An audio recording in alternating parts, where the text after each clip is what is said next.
Хаан уулын хормой хатан туулын хүндийд хаяа тэлж суурьжсэн халуун чулууны өлөгийн нутага хөдөлмөрийн ууган баатрын хөлс туслуулж алдаршсан түүх соёлын өвтэй төрлөг дууны эгшигтэй үндэстэн яснууд хоршсон үлэмжийн бүтээл ундарсан нар тосож угтдаг намтар баян налайх нутага.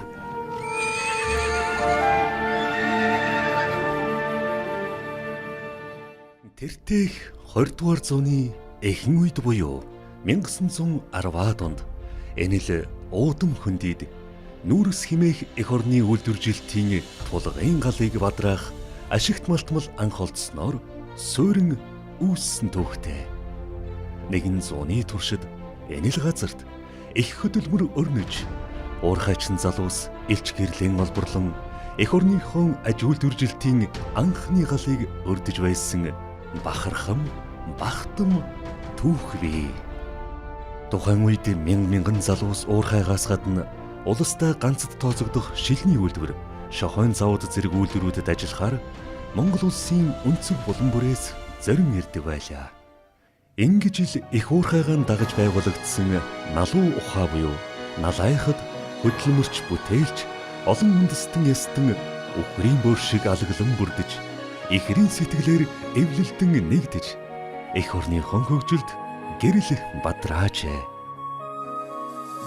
Үндэсний ажилчин ангийн анхны төлөөлөгчдийг бүрдүүлсэн төдийгүй эх орны үйлдвэрийн бүтээгдэхүүний анхны дээж хишгийг ард түмэндээ өгсөн хөдөлмөрч баатарлаг налайхын алдарт уурхайчтаас Монгол улсын анхны хөдөлмөрийн баатар даваажваар түүчээлүүлсэн 9 хөдөлмөрийн баатар 20 гаруй гавьяад цулдан төрийн шагналтнууд төрөн гарчээ.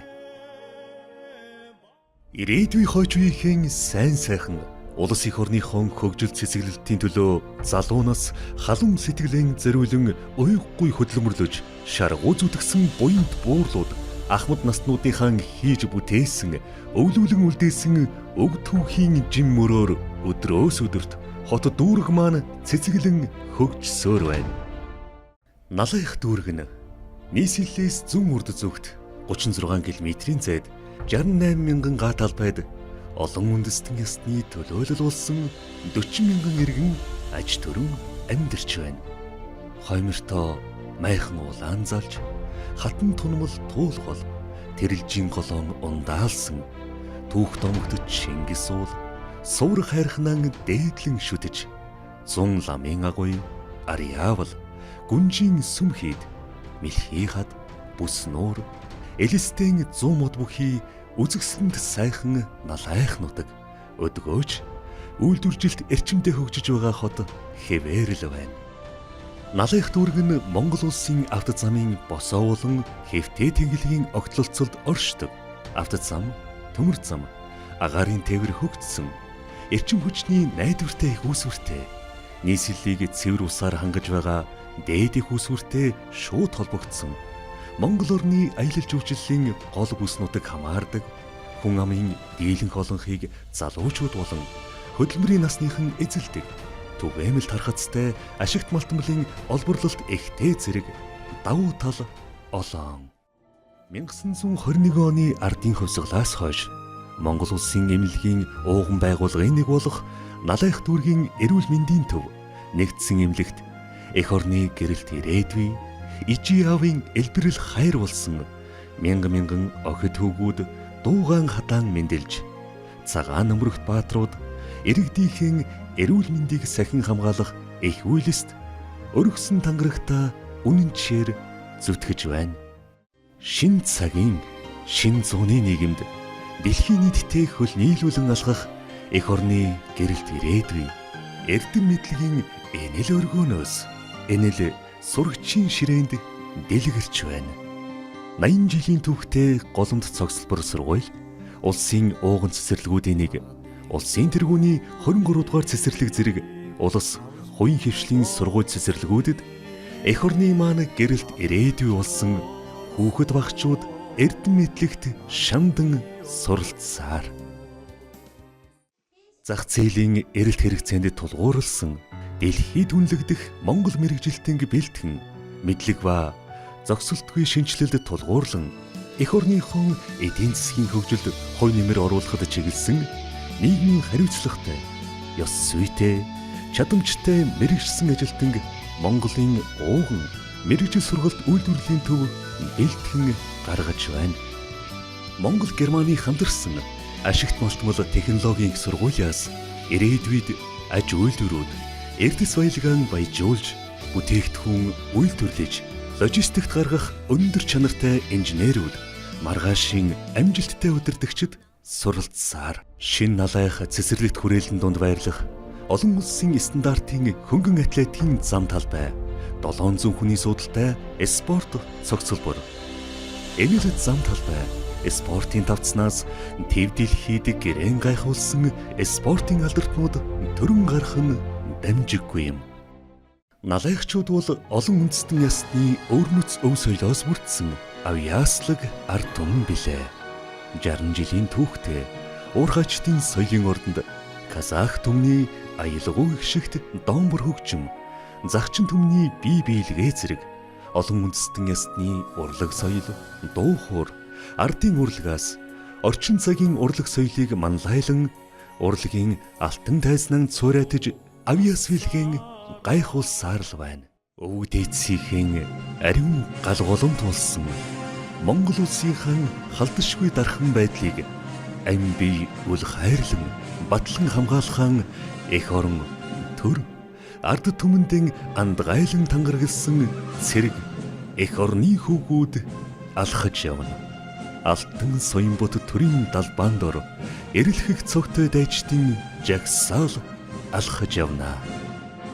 Ард олныхон амар тайван аюулгүй байдлын төлөө тангар хөргсөн цагдаагийн албан хаагчид онцгой байдлын албаны ариун игнэнд орж эх орон ард түмэндээ үнэмчин баталгаа болсон тангаргаан өргөсөн хүн ардаа энэрэн хамгаалах хүндтэй албаны эзэд болсон онцгой байдлын албан хаагчид.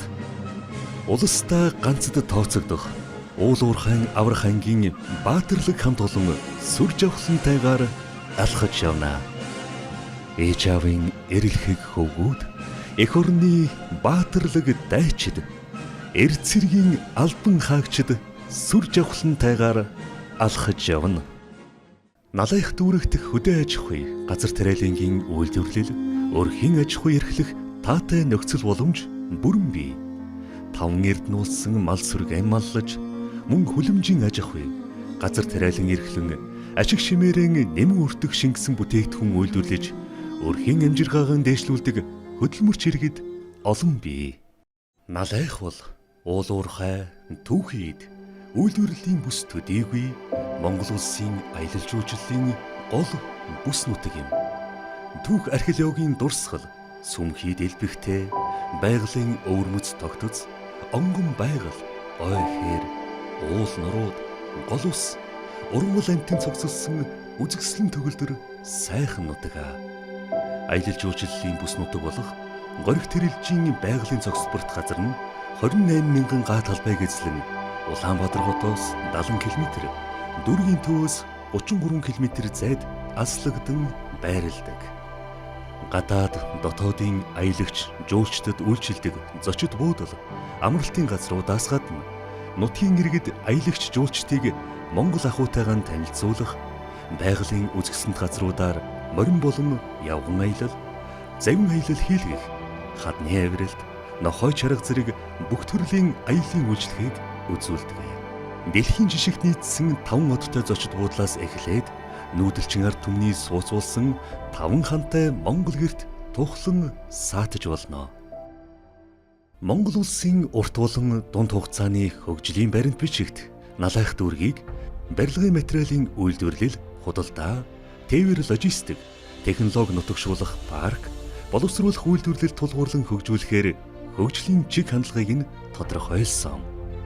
Дүүргийн эрчимтэй хөгжлийг дагаад налайхыг зорих иргэдийн тоо сүүлийн жилүүдэд эрчимтэй өсөж байгаа бөгөөд 2030 он гэхэд хүн амын тоо 65 мянгад хүрнэ гэсэн урьдчилсан тооцоо бий.